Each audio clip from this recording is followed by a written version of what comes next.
Les Juifs s'inquiètent du salut. Seigneur, dis-nous s'il y aura peu de sauvés. Luc 13, 23.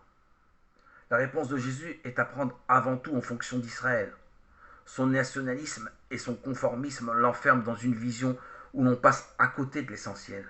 De toute manière, l'Orient et l'Occident, eux aussi, sont appelés à la table d'Abraham. Car Jésus, pour nous parler du royaume, prend souvent l'image du banquet.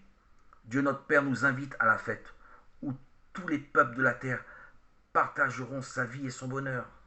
Or, je vous dis que beaucoup viendront de l'Orient et de l'Occident et prendront place à table avec Abraham et Israël et Jacob dans le royaume des cieux, tandis que les fils du royaume seront jetés dans les ténèbres extérieures, là où il y aura des pleurs et des grincements de dents. Matthieu 8, verset 11-12. À cette question précise, y aura-t-il beaucoup de sauvés, Jésus ne répond que par les conseils de s'y préparer. Car pour lui, le salut, la transformation de nos mentalités, la recherche de la vraie vie se réalise toujours dans la lutte. Le chemin de la liberté est une ascension.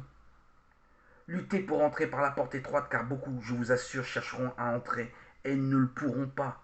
Après que le maître de la maison se sera levé et aura fermé la porte, et que vous commencerez à vous tenir dehors et à heurter la porte en disant « Seigneur, ouvre-nous !»